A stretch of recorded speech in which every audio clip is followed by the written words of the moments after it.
서기관들과 바리새인들은 예수님으로부터 위선자, 외식하는 자라는 말을 자주 들었습니다. 위선, 외식이라고 하는 것은요, 남에게 보이기 위해 겉만 보기 좋게 꾸미는 것을 말합니다. 속과 겉이 완전히 다른 것을 의미합니다. 그들의 위선이 뭔가 하면 예수님께서는 오늘 본문에서 이렇게 말씀하셨습니다. 그들은 말만 하고 행하지 않는다는 겁니다.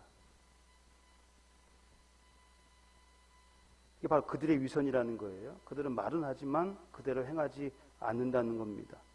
또 율법 외에 세부 규정들을 만들어서 사람들에게 지키도록 강요를 했습니다. 율법을 자세하게 이런 경우에는 어떻게 해야 되는가를 자세하게 나눠가지고 사람들이 이것을 지켜야 된다, 그렇게 강요를 했어요. 그래서 이것은 마치 사람들에게 무거운 짐처럼 느껴졌습니다. 하지만 정작 본인들은 그 짐을 나르는 데에 손가락 하나도 까딱하려 하지 않았습니다. 그들의 위선이 바로 이거예요. 말은 하고 행하지 않는 것, 사람들에게 강요를 하지만 정작 자신들은 하지 않는 것. 단지 그들은 사람들에게 잘 보이기 위해 겉으로 꾸미는 것을 좋아했습니다.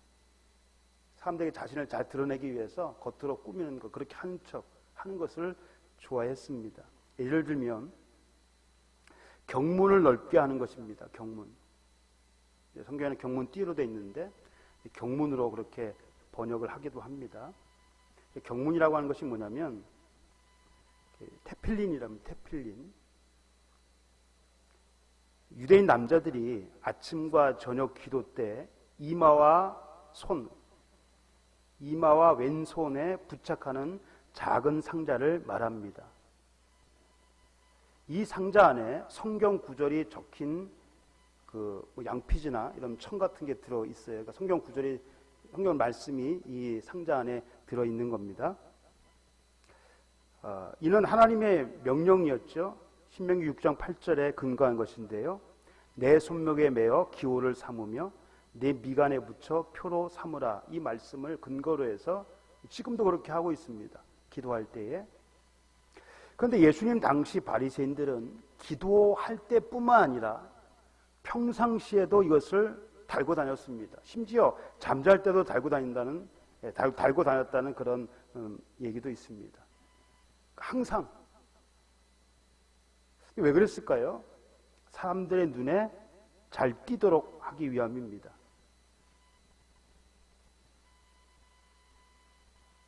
이 경문을 크게 했어요.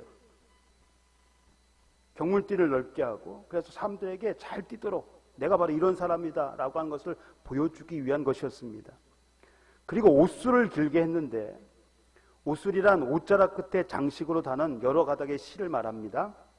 유대인 남자들은 옷단의 네 귀에, 옷단 끝에 청색과 백색 실로 꼬아 만든 술을 달았습니다. 이것 역시 하나님의 명령에 의한 것인데요. 이것을 달라고 한 이유가 있습니다. 자, 그 귀의 술에 더하라. 이 술은 너희가 보고 여호와의 모든 계명을 기억하여 준행하기 위함이라고 말씀을 하셨습니다. 그러니까 이 술은요, 하나님의 계명을 기억하고 지키도록 하기 위한 일종의 표식이었습니다. 뭐 자랑하려고 자기를 드러내기 위한 것이 아니라 이 술을 보고 하나님의 백성으로서 하나님의 말씀대로 행하기 위한 일종의 표식이었던 것입니다. 그런데 서기관들은 제사장이나 레위인들처럼 긴 옷을 입고, 마치 자기들이 제사장이나 레위인들처럼 긴 옷을 입고 거기에 옷술을 길게 늘어뜨려 사람들의 이목을 집중시키기를 원했습니다. 사람들의 눈에 잘 띄도록, 사람들에게 보이도록 그렇게 했습니다. 이는 자신들의 경건성을 자랑하기 위함으로 그들은 하나님께 인정받기보다는 사람들에게 존경받는 것을 더 좋아했습니다. 하나님께 인정을 받아야 되는데 사람들에게 인기를 끄는 것, 사람들에게 존경을 받는 것을 더 좋아했습니다. 더욱이 그들은 늘 잔치의 윗자리와 회당의 높은 자리에 앉으려고 했습니다. 그 이제 오늘날 말하면 교회잖아요. 회당이 이제 오늘날 교회고요. 잔치집은 뭐 보통 그때는 집에서 했겠지요.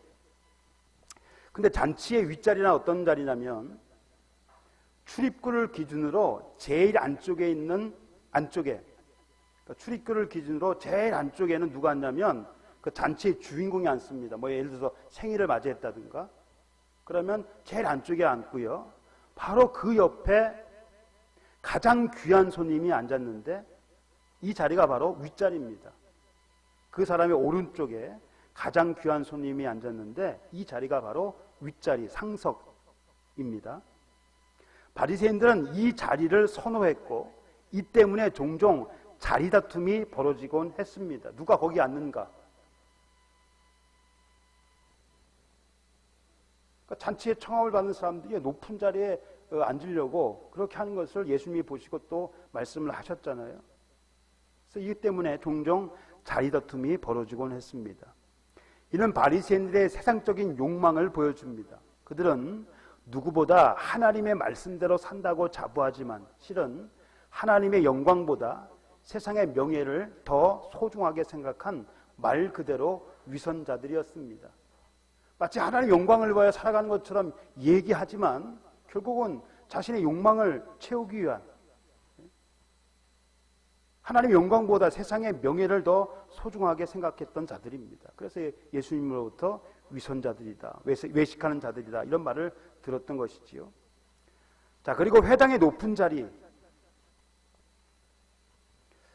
자, 회당 안에서 사람들을 정면으로 바라볼 수 있는 강단 오른편에 있는 자리를 말합니다. 오늘날 교회로 얘기하면 강단에 있는 오른편에 있는 자리, 여기에는요 회당의 지도자와 사회적으로 지위가 높은 사람들이 앉았습니다. 바리새인들은 이 자리를 차지하기 위해 혈안이 되어 있었습니다. 항상 회당에 들어가거나 잔치집에 가면 항상 높은 자리, 그런 자리에 앉으려고 혈안이 되어 있었습니다. 그들에게 있어서 중요한 것은 예배가 아니라 자리였고 하나님보다 사람에게 어떻게 보이느냐가 더 관심사였습니다. 그들의 삶이 하나님보다는 사람에게 어떻게 보이는가, 그것이 그들의 최대 관심사였습니다. 또 그들은 시장처럼 사람들이 많이 모이는 장소에서 인사받는 것과 사람들로부터 랍비라 불리는 것을 좋아했습니다. 시장에서 문안 받는 것, 인사를 받는 것이죠. 사람에게 랍비라 칭함을 받는 것. 랍비라고 하는 것은요, 나의 선생 혹은 나의 주인이라는 뜻을 가지고 있는데 율법에 대한 해박한 지식과 덕망을 갖춘 사람들을 부르는 존칭이었습니다. 당시 사회에서는 그런 사람들에게 경의를 표해야 했는데 그 중에서 가장 기본적인 것이 인사였습니다. 그런 사람들을 만나면 인사를 해야 돼요. 그래서 언제 누구에게 인사를 할 것인가에 대한 규정이 있을 정도였습니다. 굉장히 예의를 중요시했는데 율법에 대한 해박한 지식, 위대한 스승으로 불리는 자들에게는 인사를 해야 되는 겁니다. 경의를 표해야 돼요. 서기관들과 바리새인들은 사람들로부터 존경받기를 원했고 높임 받는 것을 좋아했습니다. 시장에서 문안 받는 것, 인사 받는 것과 랍비여 이렇게 부름 받는 것, 칭함을 받는 것을 좋아했습니다. 그러나 예수님께서는 무리와 제자들에게 너희는 랍비라 칭함을 받아서도 안 되고 지도자라 불려서도 안 된다, 그렇게 말씀을 하셨습니다. 랍비라 칭함을 받지 말라, 지도자라 칭함을 받지 말라. 왜 그렇습니까? 그들의 선생과 지도자는 예수 그리스도 한 분뿐이시고 그들은 다 형제이기 때문입니다. 너희 선생은 하나요, 너희는 다 형제니라. 너희의 지도자는 한 분이시니 곧 그리스도시니라. 하나님을 믿고 예수님을 따르는 사람들은요 모두 왕같은 제사장들이요 하나님의 소유가 된 백성입니다.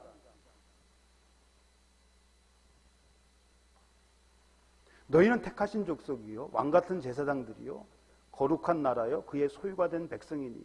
하나님을 믿는 자들은 모두 이와 같은 자들이에요. 그래서 본질적으로 평등한 존재이기에 그들 사이에는 높고 낮음이 있을 수 없습니다. 예수 그리스도 믿는 자들은 모두 다 평등한 존재예요.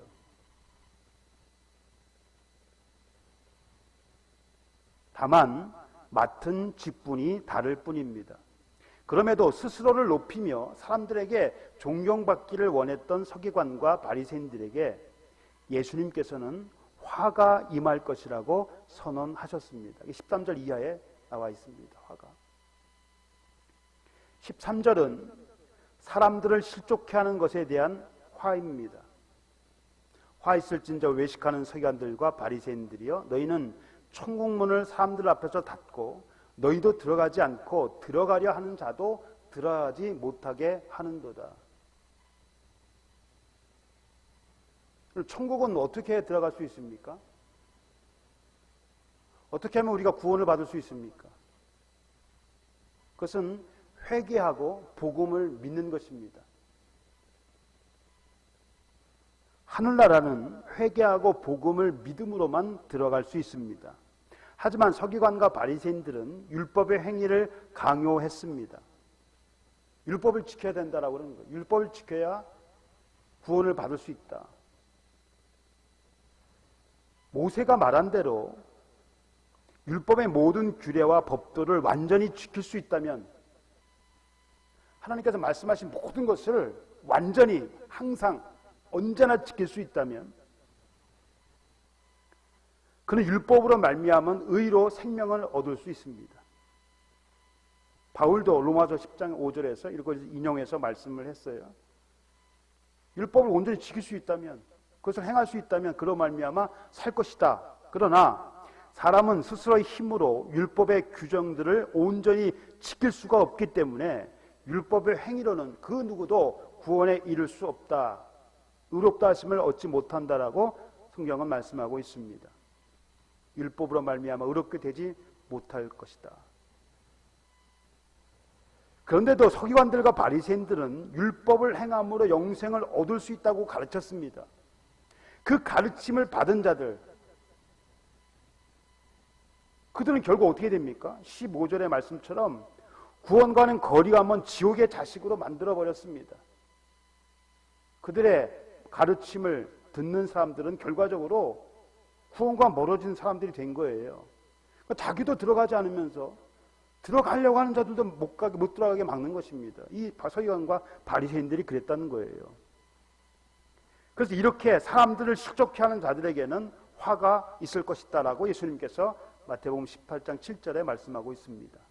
실족하게 하는 그 사람에게는 화가 있도다. 그 다음에 14절은요, 우리가 사용하고 있는 성경에는 내용이 없음으로 되어 있습니다. 이런 것이 몇 개 있죠? 개역성경을 기준으로 13개 정도가 있는데, 14절에 보면 난해주의, 번호가 적혀 있죠. 그리고 그 밑에 쭉 따라가면 난해주의에 보면 뭐라고 되어 있냐면, 어떤 사본에 마가복음 12장 40절과 누가복음 20장 47절과 유사한 구절이 있다라고 되어 있습니다. 그래서 마가복음 12장 40절 이런 겁니다. 그들은 과부의 가산을 삼키며 외식으로 길게 기도하는 자니 그 받는 판결이 더욱 중하리라. 누가복음 20장 47절도 비슷한 말씀입니다. 서기관들과 바리새인들은요, 과부의 가산, 재산을 삼키며 외식으로 길게 기도하는 자들로 그들은 더 엄중한 심판을 받게 될 것이다. 그들에게 화가 있을 것이다 라고 말씀을 하셨습니다. 당시에 서기관들은요, 특정한 보수가 없었다고 그럽니다. 그러니까 서기관으로서의 어떤 보수를 받아야 되는데, 그래야 생활을 할 수 있잖아요. 특정한 보수가 없어서 후원자들의 기부에 의존을 했습니다. 후원자들, 그들이 주는 그 기부금으로 생활을 했단 말이죠. 그런데 이들은 그들의 호의를 악용을 했습니다. 특히 돈 많은 과부들이 대상이었습니다. 돈 많은 과부들에게 잘 보이려고 마치 자신들이 경건한 사람인 것처럼 그들을 미혹합니다. 그들이 행하는 것 중에 하나가 뭐냐면 길게 기도하는 거예요. 자신들이 마치 신실한 사람처럼 보이기 위해서 외식으로 길게 기도하는 거죠. 장시간 기도하는 거예요. 아, 저 사람 신실한 사람이다. 그래서 사람들의 후원을 얻기 위해서, 특별히 과부, 돈 많은 과부들, 그래서 그들의 재산을 착복을 하는 거예요.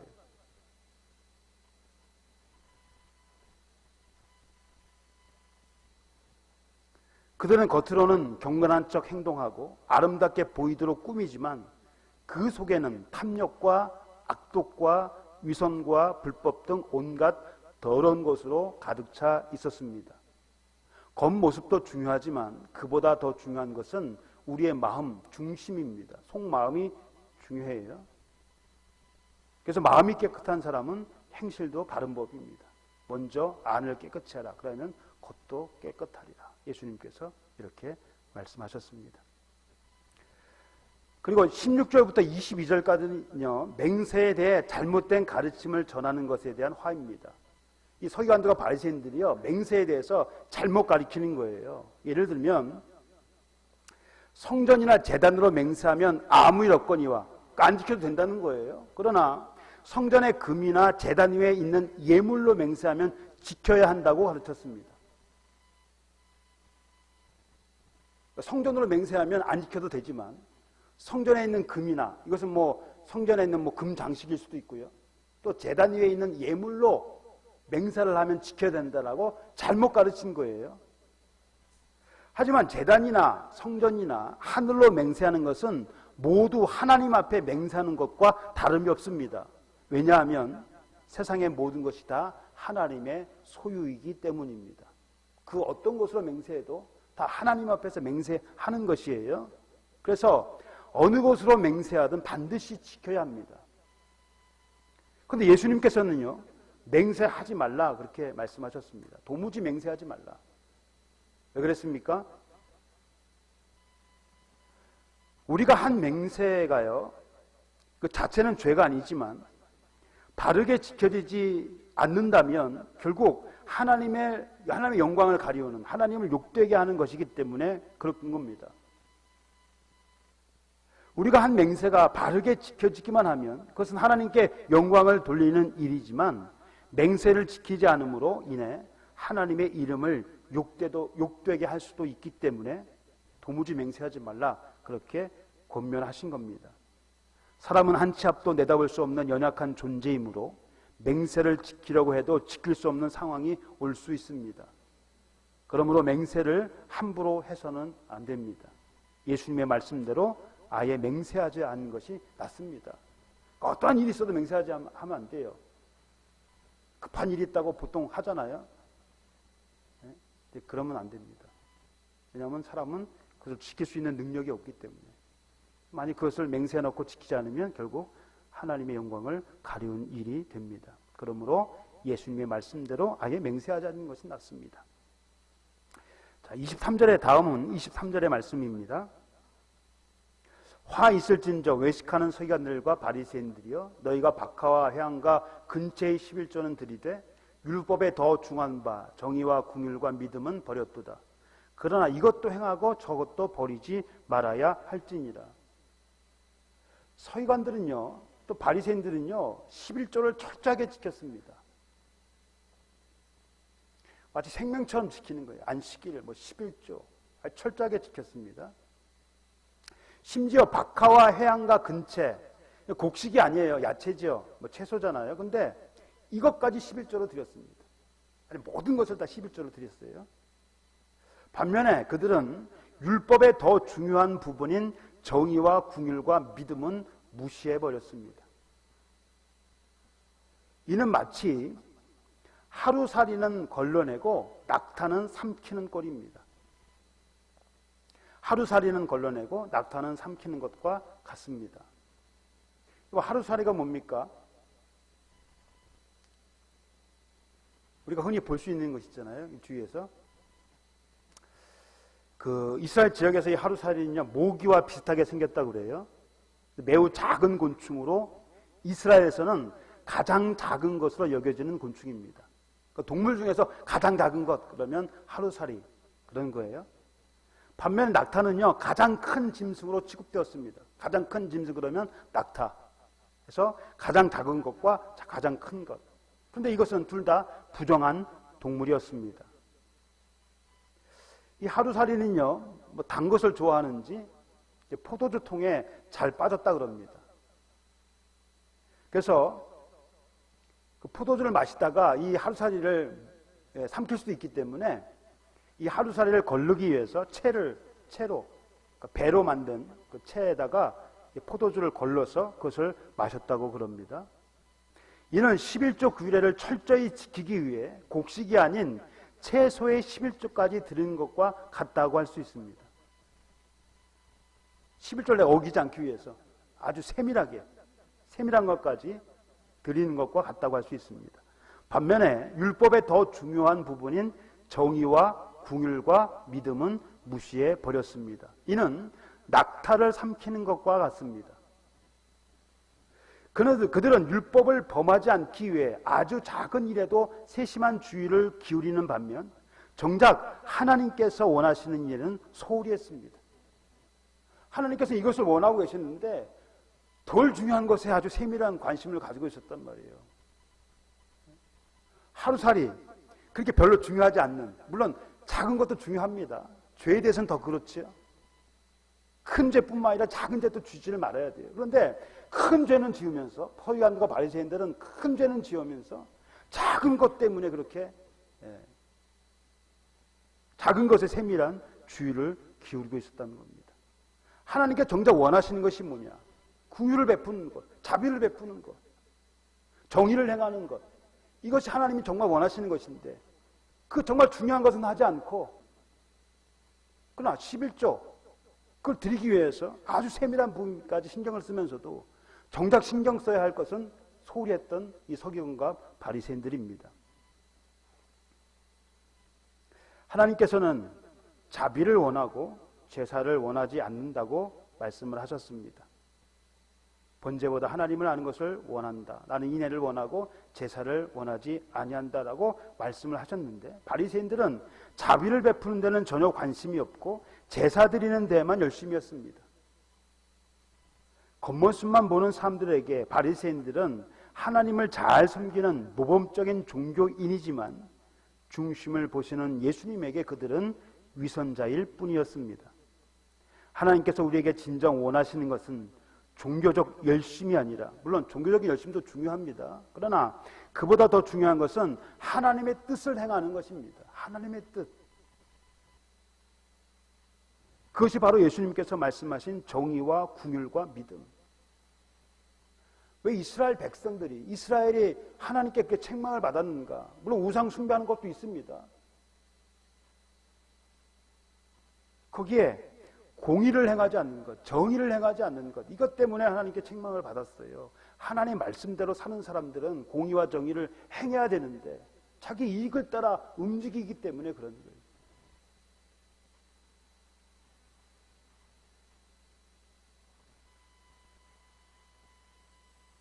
정말 하나님이 원하시는 것은 종교적 열심보다는 하나님의 뜻을 행하는 것, 정의와 긍휼과 믿음을 행하는 것, 미가 선자가 말한 정의를 행하며 인자를 사랑하며 겸손히 하나님과 동행하는 것, 이것이 정말 하나님께서 우리에게 원하시는 것입니다.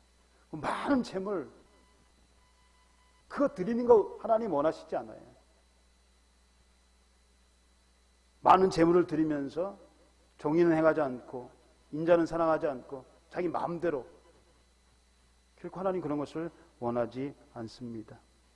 하나님께서 원하시는 것이 무엇인지를 우리가 알아야 돼요. 마지막으로 29절 이하의 말씀은 서기관들과 바리새인들에게 내려지는 화, 그것은 바로 의인과 선자들을 핍박하는 것에 대한 화입니다. 서기관들과 바리새인들은요, 순교한 선자들과 의인들의 무덤을 만들고 비석을 세웠습니다. 잘 가꿨어요. 그래서 예루살렘 주변에는요, 많은 기념비와 무덤들이 있습니다. 하지만 그들이 무덤을 만들고 비석을 세운 이유는 선자들과 의인들을 존경해서 또 그들의 삶을 본받아 그들의 길로 가기 위함이 아니었습니다. 그건 역시 자신들의 경건을 드러내기 위함이었습니다. 내가 이렇게 했다라는 것을 보여주기 위해서 한 거예요. 또 그들은 만일 자신들이 조상 때 있었더라면 선지자의 피를 흘리는데 참여하지 않았을 것이라고 말합니다. 우리의 조상들은 선자들 죽였지만 만약 우리가 그때 있었다면 그러지 않았을 것이다. 거기에 참여하지 않았을 것이다라고 얘기하지만 그들은 지금 어떻게 하고 있습니까? 메시아신 그리스도를 핍박하고 있습니다. 선지자들을 죽였던 그들의 조상들처럼 지금 행하고 있는 것입니다. 그들은 앞으로도 하나님께서 보내신 사람들을 박해할 것입니다. 서기관과 바리새인들, 하나님을 잘 믿는다고 하는 사람들 때문에 많은 사람들이 박해를 받았어요. 기독교 역사를 보면 그래요. 하나님을 잘 섬긴다고 하는 사람들 때문에 정말 많은 사람들이 핍박을 받았습니다. 다른 종교를 가진 사람들에게 핍박을 받는 것도 있지만 하나님을 믿는 사람들로 인하여 핍박을 받는 경우도 많이 있었다는 거죠. 좀 아이러니하죠. 근데 예수님 시대에도 이런 것도 있었다는 거죠. 그 후에 모든 세대에 걸쳐서 이런 일들이 벌어지고 있습니다. 그런 자들은 독사의 자식들로서 지옥에로의 판결을 피할 수 없을 것입니다. 사랑하는 성도 여러분, 사람들은 누구나 높아지려는 욕망을 가지고 있습니다. 예수님의 제자들 역시 예외는 아니었습니다. 오늘날도 마찬가지죠. 교인들뿐만 아니라 모든 사람들이 남들보다 좀 높아지려는 그런 욕망을 가지고 살아가고 있습니다. 그런 의미에서 서기관들과 바리새인들을 향한 예수님의 책망은요, 제자들에 대한 경고이기도 합니다. 너희들도 이렇게 되면 안 된다 라고 하는 경고의 말씀이었어요. 예수님의 제자들은 서기관들과 바리새인들처럼 누가 더 높으냐의 문제로 다투었습니다. 심지어는 예수님께서 십자가에 못 박히시기 전날 그 자리에서까지도 계속해서 이 문제로 다투었습니다. 예수님은 십자가에 못 박히는 문제 때문에 그것 때문에 생각하고 있는데 이들은 예수님이 이스라엘의 왕이 되면 누가 더 높은 자리에 앉느냐 그것 때문에 서열 문제로 싸우고 있었다는 거예요.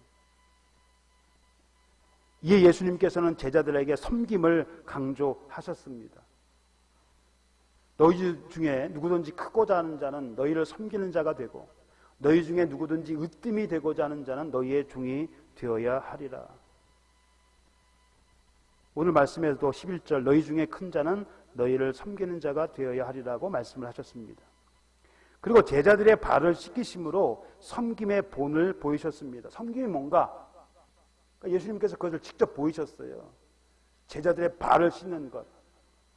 종이나 하는 일인데 예수님께서 섬김이 바로 이것이다라고 섬김의 본을 보이신 거예요.